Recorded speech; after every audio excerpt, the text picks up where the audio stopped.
Okay, so we started off on this linear chain problem um, where we extended what we did with two atoms into this essentially infinite periodic chain of atoms. And we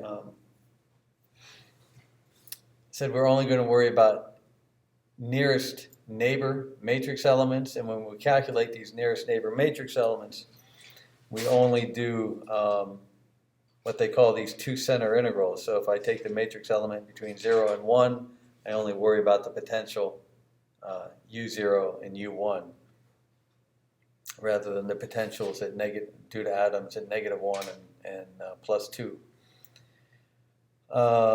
The diagonal elements are pretty straightforward, and the off-diagonal elements end up looking exactly like what we did before. So if I take the matrix element between S0 and S1, I just have this U0 plus U1 over 2 and sandwiched in between. So this is exactly what you would have done with our two atom problem, right? This is exactly what we had for our two atom problem. But now, between any two nearest neighbor atoms, you get the exact same number.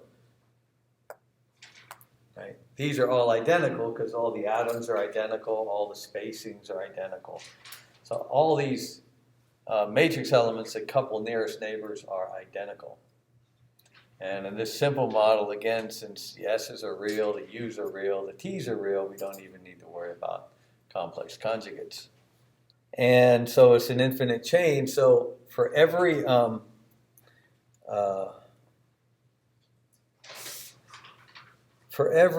site n, I don't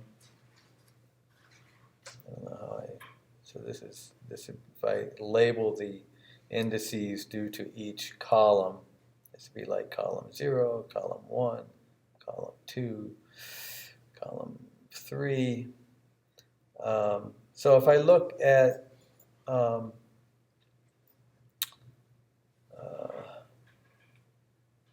taking this column vector and multiplying a single row, here's a single row of this matrix, right? You take your column vector, you turn it sideways, you come down, and you hit that row. And I'm only going to get 3 terms from that multiplication of that column by that row. I get 3 terms. In this case, it would be for this particular row, which is row, I guess this is 0, 1, I'm going to get TC0, right? This C0 is going to hit this T. C1 will hit epsilon 0, and C2 will hit that T, and that's all I'm going to get. So the sum of those 3 terms, TC0 plus T epsilon 0 C1, is that right? Yeah, epsilon 0 C1 plus TC2. And if you notice, the C1 term is hitting the 1-1 matrix element here. This is the 1-1 matrix element, column 1, row 1. And every row is going to be like that. So the nth C sub n is going to hit the nn matrix element, and I'll have Cn minus 1 on one side and Cn plus 1 on the other side. And so I wrote down here just an arbitrary matrix column row multiplication for row n. This is what you get from row n down here on the bottom, because the C's are these e to the I k a n, right? So this is my C sub n right here, C sub n, which is hitting the nn matrix element, epsilon 0. Here's Cn minus 1 and Cn plus 1. Those are my 3 matrix elements that I get doing that. And over here on the right, the nth row, in this case, the first row in this example, the one I was talking about up here, would be just E times C1, and again, C1 for this generic example is Cn, that's our e to the I k a n. So every row n gives that equation down there for any n. Choose your n, that's the equation you get for every row in this infinite set of rows of this matrix.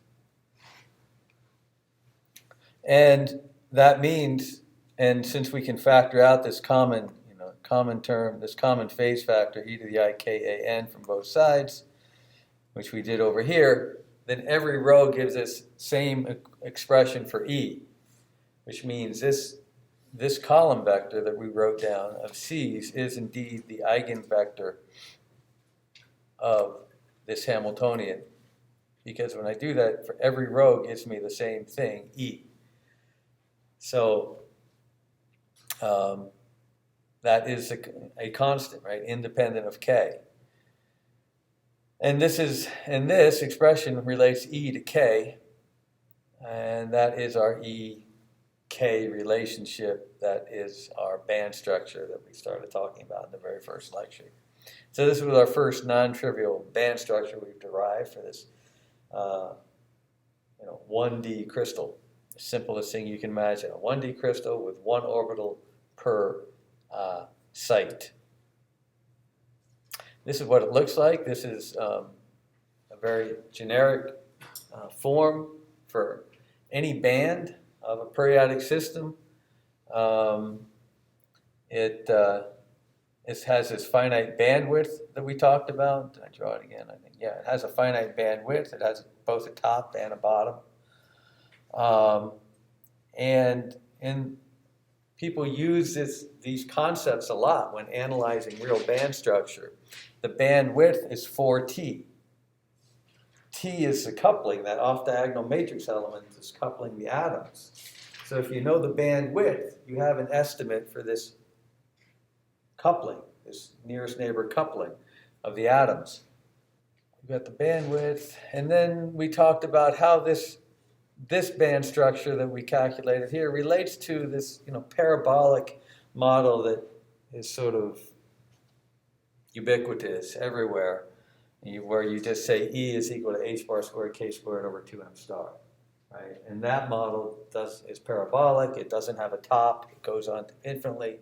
It's not periodic, whereas this is periodic, and it has a bottom and a top. It has a bandwidth to it.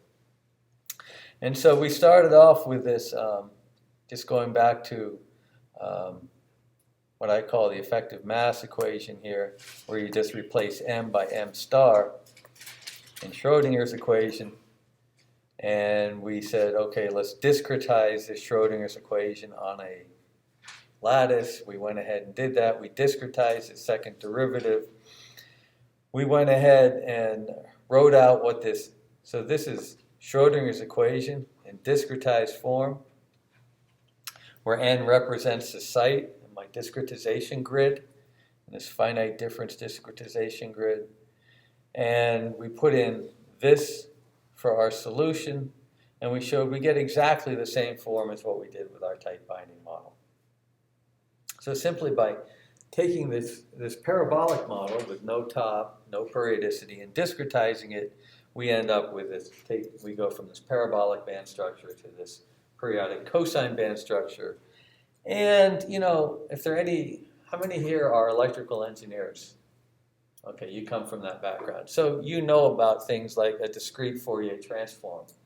So this looks an awful lot like what happens when you do it with discrete Fourier transform. You introduce a periodicity due to the discreteness of your sampling, right? And the periodicity is related to, EE's do it in the time domain. We're doing it in the space domain. But the concepts are identical. You have a function that's not periodic, but when you sample it, you introduce this periodicity in frequency. And it would repeat itself in frequency, when in reality the spectrum is not periodic at all. And the same thing is happening here. The periodicity is related to the sampling, and the sampling in this case is A, right? We're sampling in space instead of time. The sampling, when you do the discrete Fourier transform for the EEs, you have, what do you call that, tau or something for your sampling time step. And here our sampling time step is A, and what happens when we go from A to momentum is exactly what the EEs talk about. They Fourier transform from time to frequency and look at the spectrum. So the equivalent of that spectrum is now this K. K right here is the equivalent, when we've done this sort of discrete Fourier transform, the equivalent of your omega if you were doing it in the time domain. And the periodicity is 2 pi over A, right? And the periodicity of this is 2 pi over A. So your sampling distance sets the periodicity when you transform from real space to K space doing this finite sampling. And then we showed that we looked at one thing you can do is often in the data books, you can look up values for the effective mass. And you know the lattice constant. And so you can immediately, if you know the effective mass, you can use this expression to determine what the value of T is and go back and forth because they give you identical dispersions. They're just starting from two different places, but you end up at the same place. And finally, we showed that as you're these two limits, one is, well, taking K go to 0 or letting your sampling spacing go to 0. As your sampling spacing goes to 0, you go from finally being discrete going back to a continuum. And it's kind of intuitive. As you go back to a continuum, you come back to what you started with originally. And this is what we showed here, that in that limit, this cosine dispersion goes back to your parabolic dispersion by we expanded out the cosine as like 1 minus 1/2 k squared a squared. And so in the limit, as either k goes to 0 or that sampling distance a goes to 0, you go back to your parabolic dispersion, which makes sense. And the most important thing is, since we often use the parabolic model as our starting point, the parabolic model is always good, as we see here, for small k. So for small k, which means small energies near the band edge, your parabolic model is reasonable. As you move away, it starts to diverge from reality. Okay, so there's a lot of very general things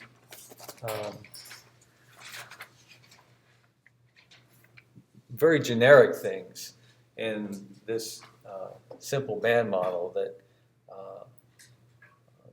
are useful when you just are understanding more realistic band structures and what's going on. And so in both cases, for either the cosine band or the parabolic band, in both cases, if you go ahead and you calculate 1 over m star is equal to 1 over h bar squared d squared e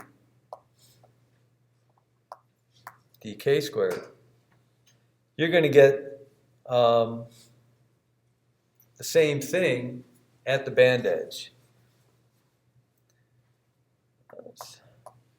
I don't know how to say it. It's the same, k equals 0, which is the band edge.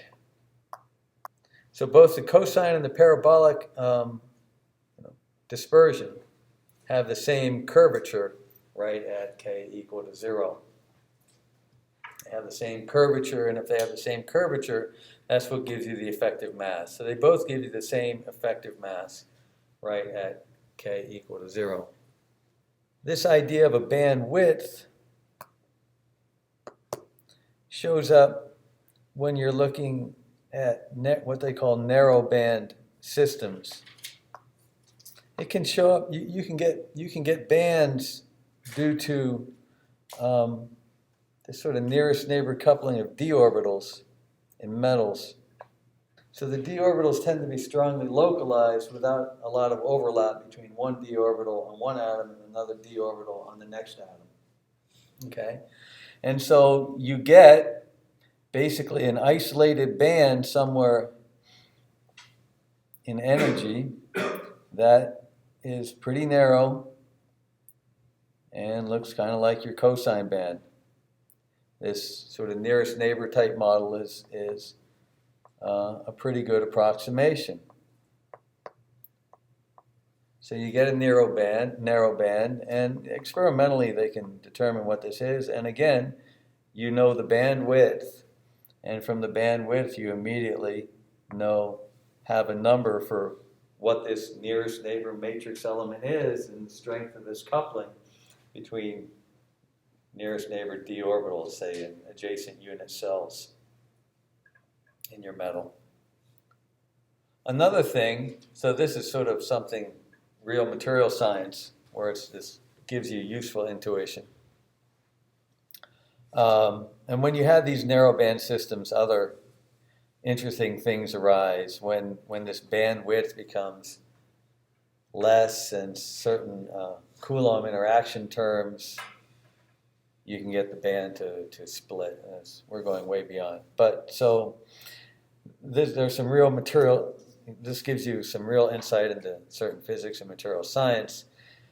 Another thing that's important from this finite difference model is something that will come up in EE208 when we talk about device modeling and calculating, solving Schrodinger's equation to calculate current voltage responses and quantum device modeling, which is pretty much what everyone does now because all the devices have become so small that you need to use quantum mechanics to model them.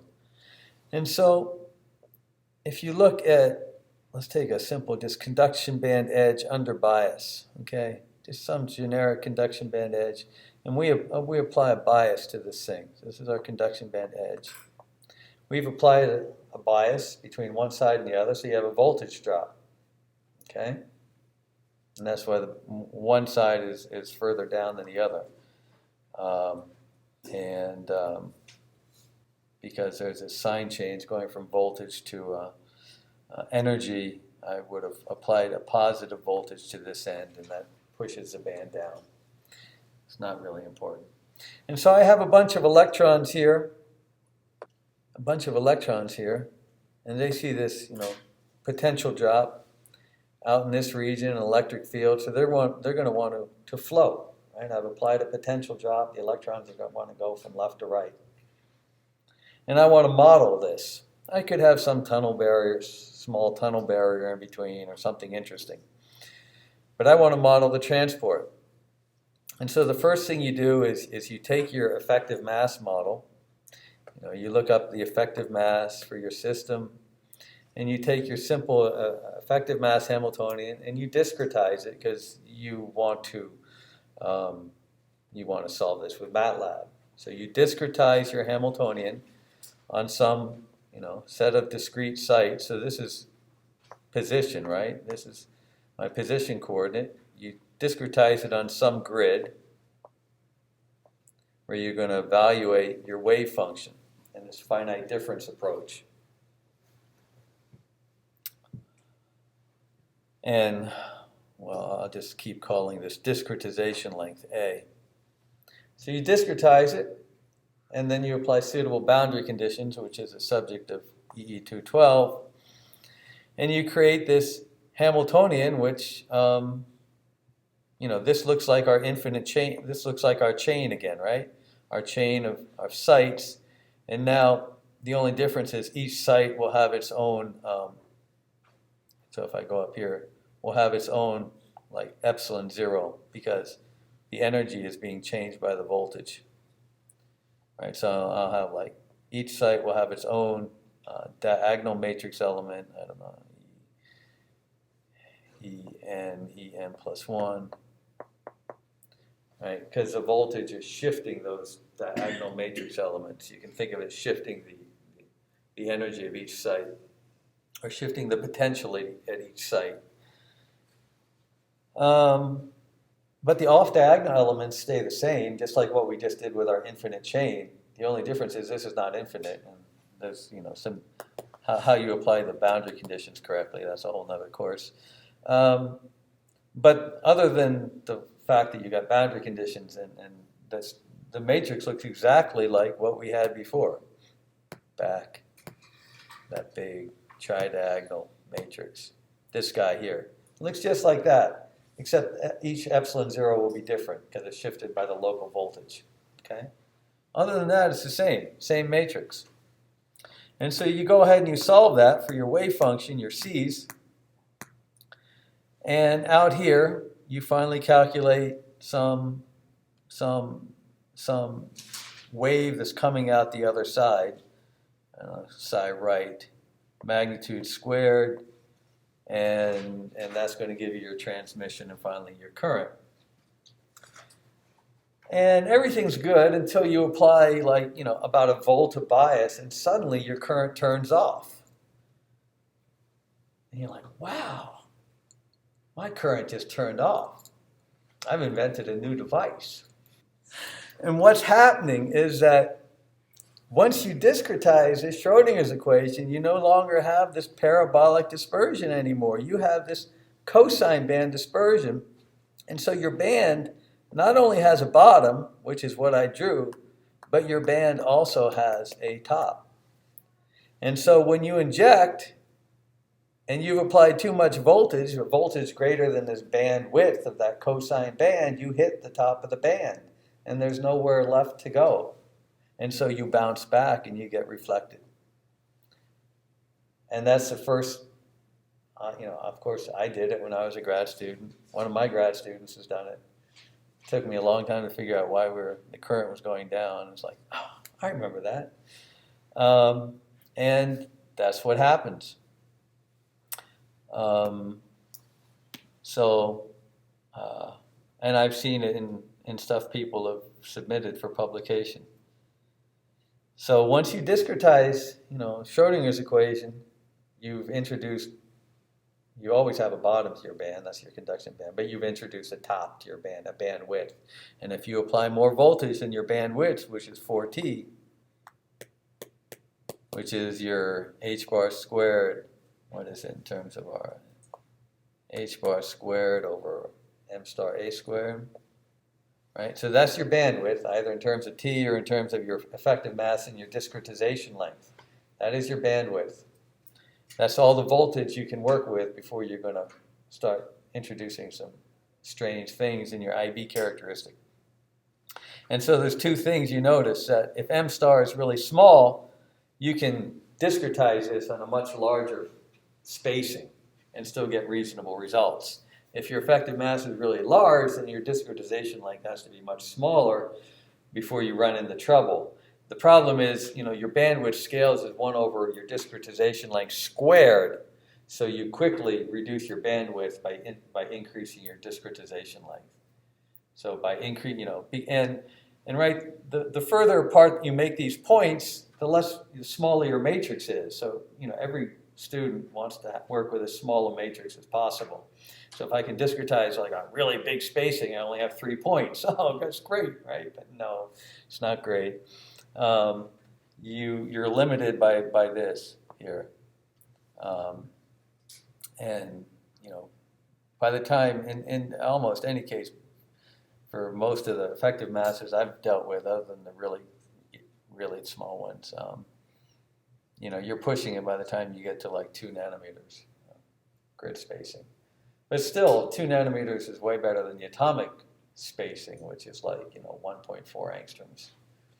So if you can get away with this, you still, reduce the scale of your problem a lot. Okay, so those are the two things that come out from everything we've talked about so far. You get a finite bandwidth. If you know, like physically in a metal, you see this d band and you know the bandwidth, you can immediately estimate this coupling between the d orbitals.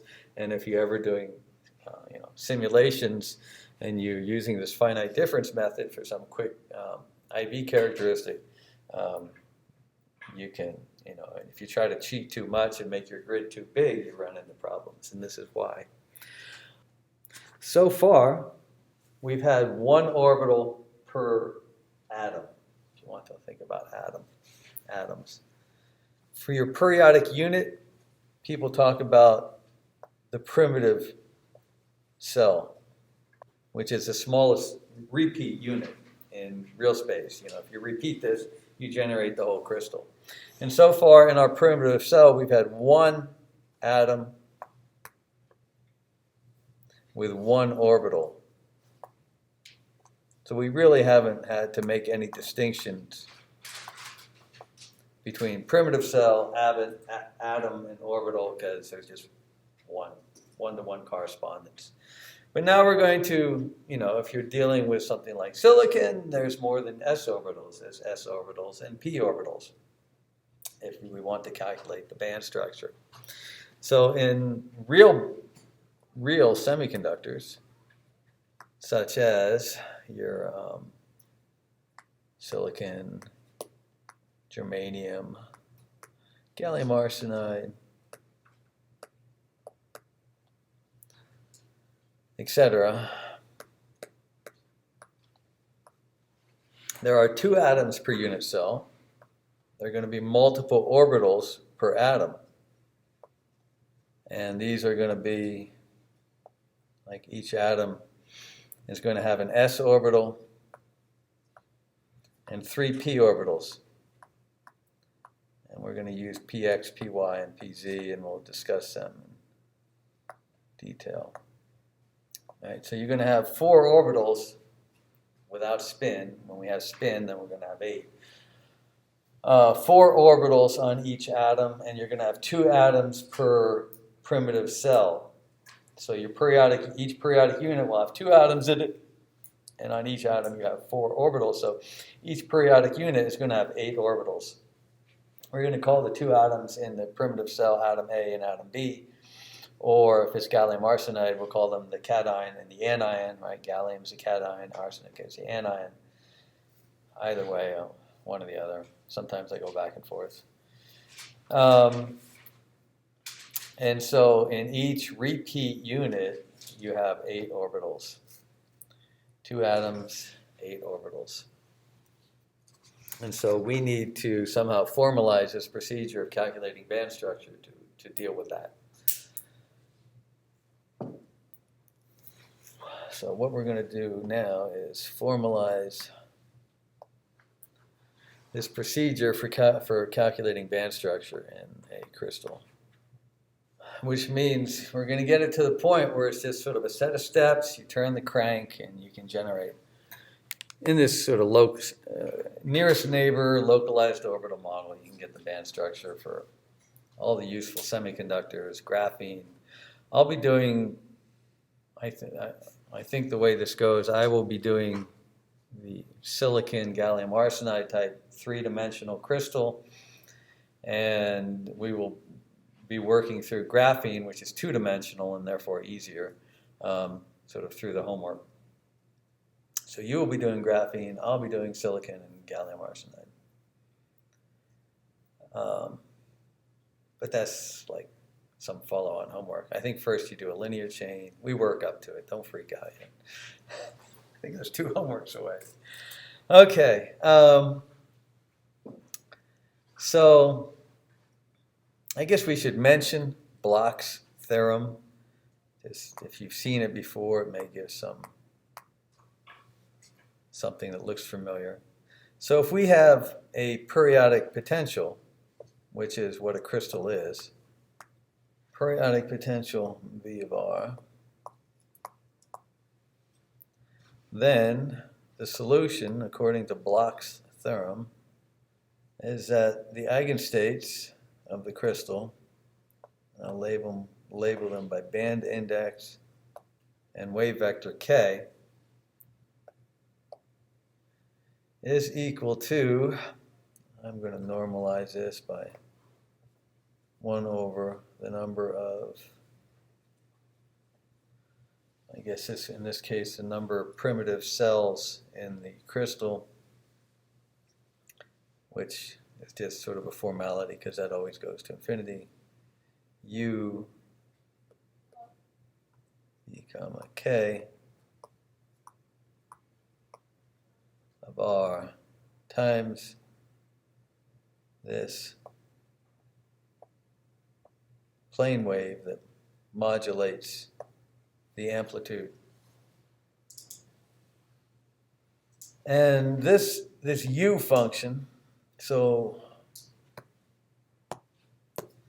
B is a band index because there are going to be multiple bands now. In our 1D chain we had one band, but now there's going to be multiple bands. So B is the band index, and K is your usual wave vector. And this thing is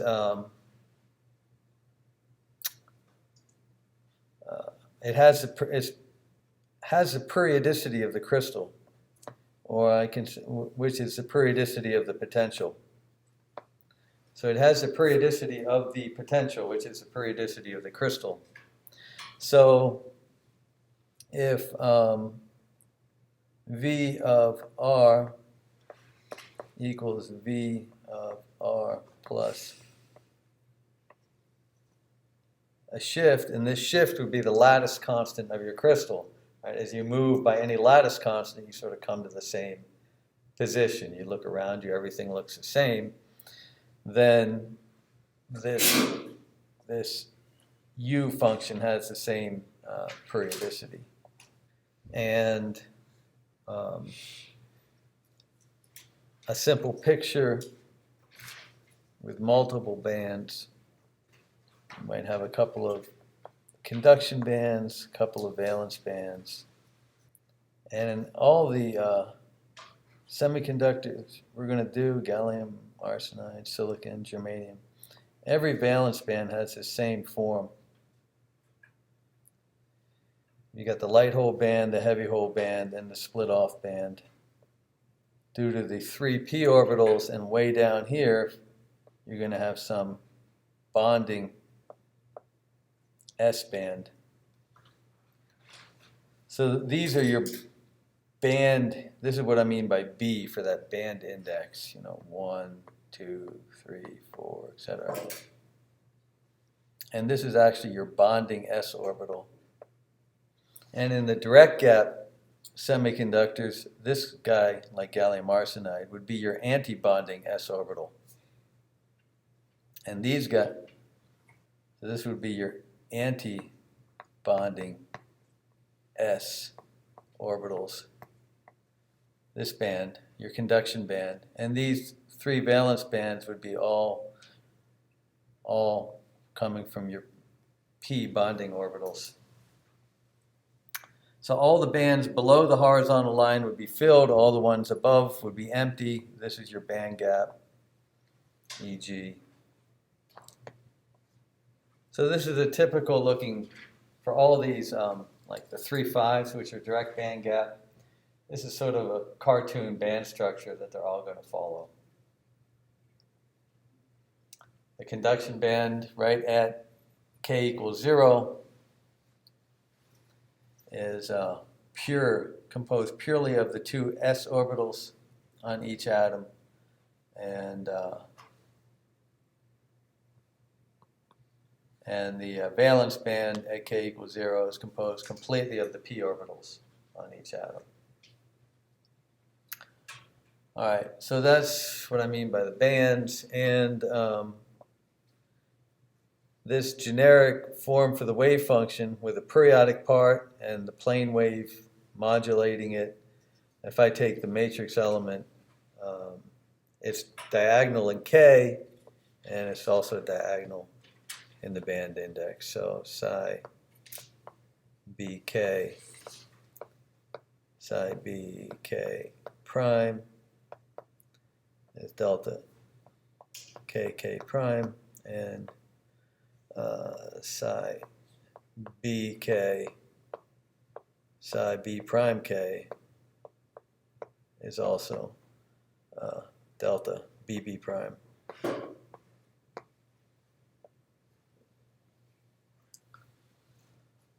All right, so this is just the sort of thing you see in Cattell, Ashcroft, and Mermin, Bloch's theorem, the generic form of the wave function and the periodic potential.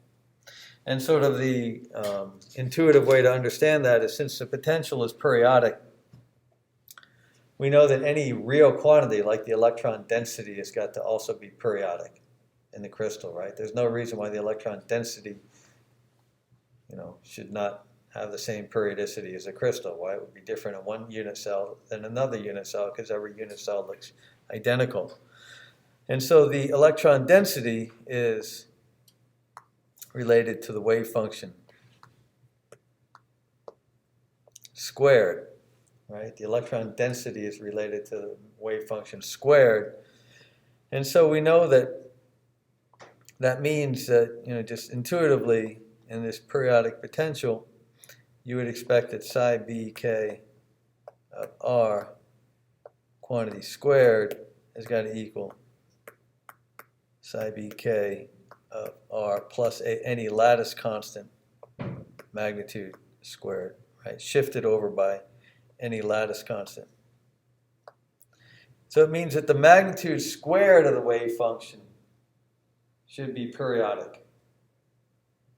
But, in quantum mechanics, you can always have this phase floating around. So it leaves you this degree of freedom.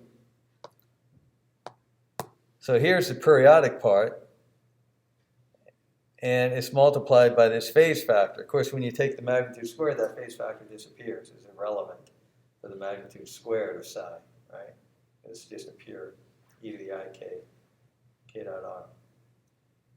So this, this form of the wave function satisfies the requirement that the magnitude squared must be periodic, but it can have this phase factor, which depends on position. Okay, now, yeah. What is the horizontal axis? It's a 3D decay? Over here? Yes. Well, I can't draw in 3D, so this would just be, say, k sub x, for example. But we have a 3D orbitals, they are in 3D. Yeah, you'd have a ky and kz. But they don't have a same period.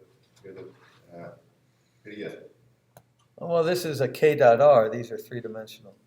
It is a dot product, kx, x plus ky, y plus kz, z. So the lattice constant in every dimension is different.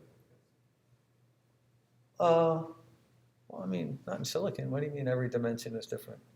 You think it's some anisotropic crystal? Oh, is it the same? You say?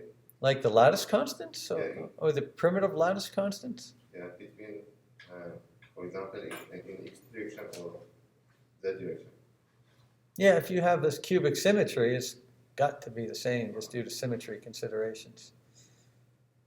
Yeah. Otherwise, you can have anisotropy. Like gallium nitride, where you got one axis different from the other two, then you'll have the z direction will be different from x and y, and kz and k space will look different from kx and ky. So we can depict them in one figure. Yes. What's that? We can depict them in one figure. Well, I can't. I'm not that good at drawing. Certainly not with this. I can barely do 1D. All right. Okay, so that was just Bloch's theorem, which is what you see in textbook. And now I'm going to do something that you really don't see in your normal textbooks, sort of more specialized textbooks, I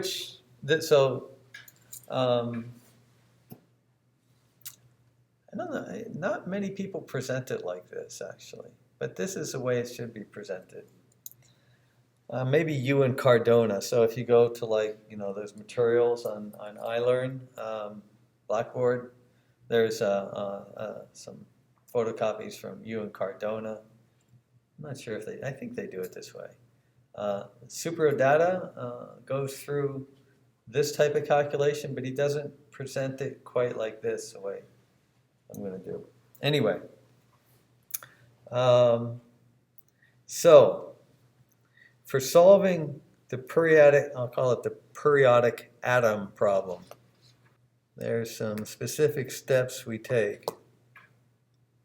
And the first is to do what's formally a basis transformation. And what we're going to use for our basis to calculate the matrix elements are what's called a Bloch sum basis. So we just looked at Bloch's theorem, so this is called a Bloch sum for a reason that you're going to see right now. So, before we had our localized orbital basis, which is our starting point, which was just this collection of localized orbitals on each atom. And I'm going to initially start with just one orbital on an atom and then move up from there. So what we just did, we had one orbital on each atom. N was the index of the atom, etc. And we just solved this problem, but now we're going to solve it a little more formally. The basis transformation looks like this.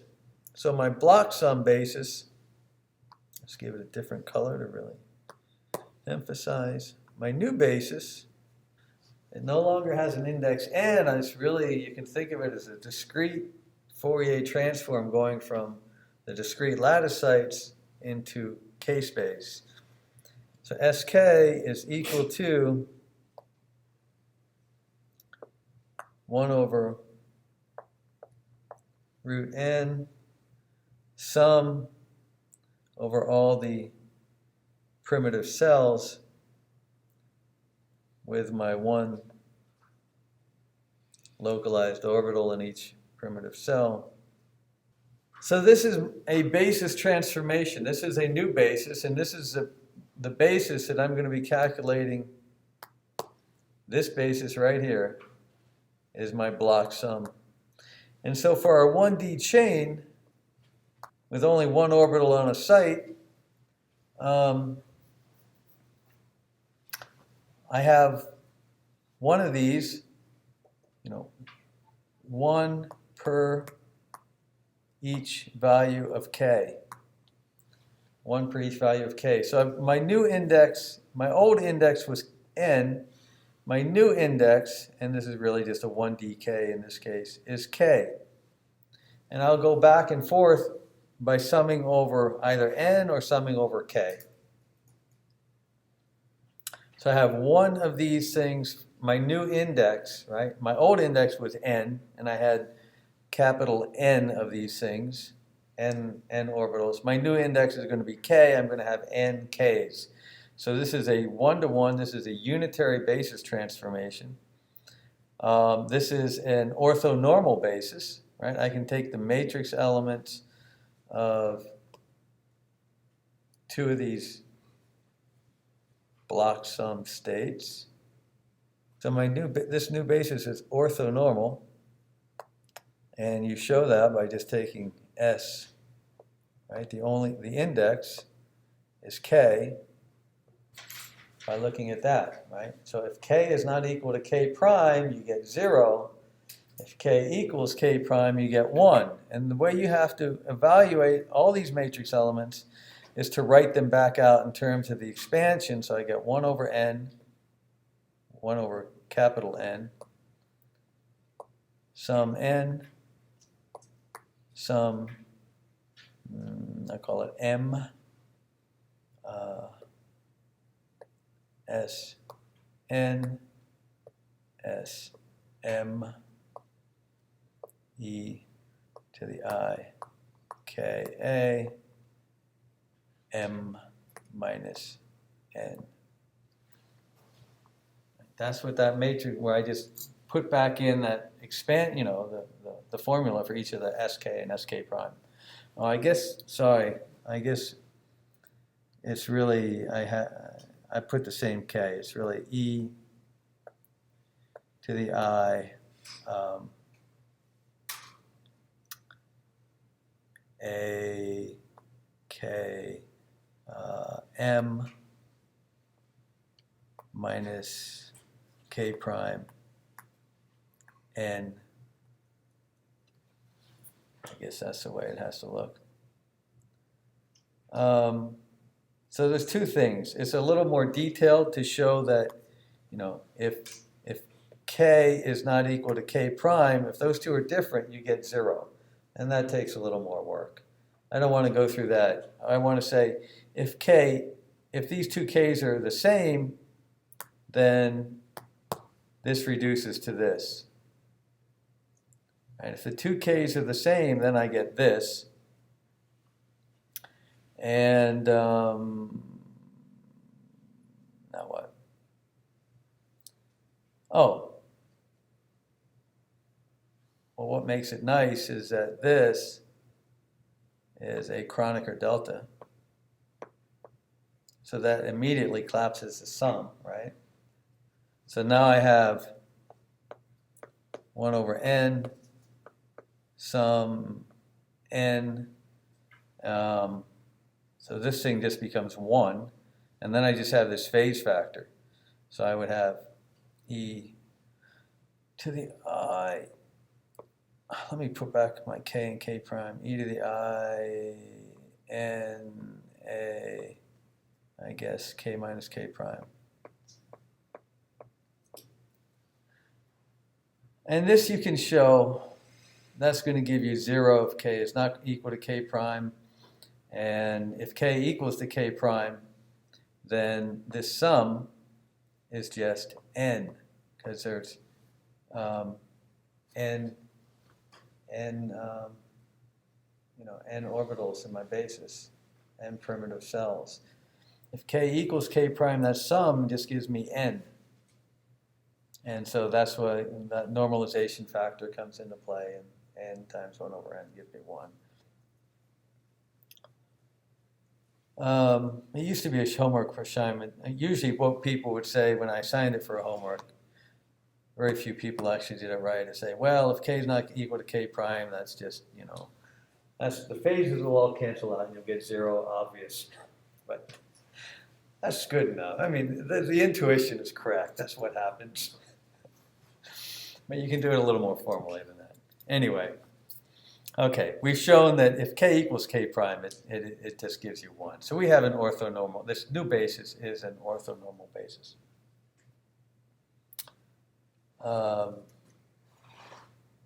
And usually at this point, when we talk about, you know, the k is, since we have this discrete, you know, n, k is also discrete, and the k comes in units of 2 pi over a times n. So sort of, you know, when you sum over k, you have these discrete, is this right? That's not right. 2 pi over, I guess, n, right, n, where n is the total number of lattice sites in your crystal, which goes to infinity. So in reality, k becomes, you know, a continuous variable, but this is all part of our normalization, sort of a bookkeeping method to keep track of things. So I can talk about a sum over n or a sum over k. When you talk about a sum over k, if you ever really need to do it, usually you turn it into an integral, because this n is going to infinity and k becomes essentially a continuous variable. But at any rate, we have this new basis, and this is the basis up here, the basis we're going to be working in, this Bloch sum basis. And in this basis, we're going to take the matrix elements of the Hamiltonian. And so once we have a basis, we need to evaluate our matrix element in the usual way. And it turns out, again, without going through this used to be another homework assignment, I think I skipped this now also, that this matrix element is also diagonal in K, You only get something if the k's on both sides are the same. And so in our new basis, this basis is diagonal. Each index, before we had, n was position, and we had matrix elements coupling n to n plus 1, n plus 1, n plus 2. So there were these off diagonal terms. In this k basis, there is no coupling. Each k is unique, doing its own thing, which immediately tells you that these are the eigenstates. For this very simple 1D chain, this Bloch sum is the eigenstate of my Hamiltonian. So if I go ahead and calculate the matrix element, again, the only way to do that is to expand this back out, these Bloch sums, in terms of their definition. So just by expanding out the definition of this S of k, this is what my matrix element of my Hamiltonian is. And we're still using our nearest neighbor type binding model. So this is just going to give me, I got my diagonal element, epsilon 0, when n equals m, right? Plus the off-diagonal elements when the indices are offset by 1, delta n comma n minus 1 plus delta n comma n plus 1. Right, those are, for any n, those are the three m's where I get a non-zero, fix n and do the sum, the inner sum first, right? And so those are three m's, which, is that the way I'm doing it? These Kronecker deltas always confuse me. Those are when, and maybe I'm fixing m and summing over n. So when n equals m minus 1, or n equals m plus 1, or when n equals m, those are the three non-zero matrix elements I get. And when n, let's see how, n, so which one do I need to replace? N equals m minus 1. So when n here equals m minus 1, I get t e to the I ka, and when n equals m plus 1, I get t e to the minus I ka. Right, those are the two terms that come out of that. And so I end up with that this equals to 1 over n sum over n times this thing, which is now independent of, because every n I have this same quantity. For every n, right, there's no n dependence in my sum anymore. So this sum over n just cancels the 1 over n. And I have that my matrix element is just equal to that. My matrix for each k is equal to that. My matrix is diagonal. So I mentioned an eigenstate basis. In this particular case, is also the eigenstate basis. And this is just our epsilon 0, plus 2t cosine ka. So each diagonal element of your Hamiltonian is just your energy, which is what we've calculated twice before now. So the procedure is to create this Bloch sum basis, and in this basis, take the matrix element of your Hamiltonian. And then in this simple case, that one matrix element is the eigenstate and is the eigenenergy. We're now going to go to 2 orbitals per atom. And in the new basis, in this Bloch sum basis, our infinite matrix becomes a 2 by 2 for each k. And we need to solve that for the eigenstates, which, since we have 3 minutes left, I guess we'll do that on the following Wednesday, because Monday is a holiday, right? Monday's a holiday. So next time, we're gonna do 2 orbitals on each atom, and 2 atoms per unit cell, or maybe 1. At any rate, each primitive cell is gonna have 2 orbitals, an s orbital and a p orbital. We'll get 2 bands and see how that works.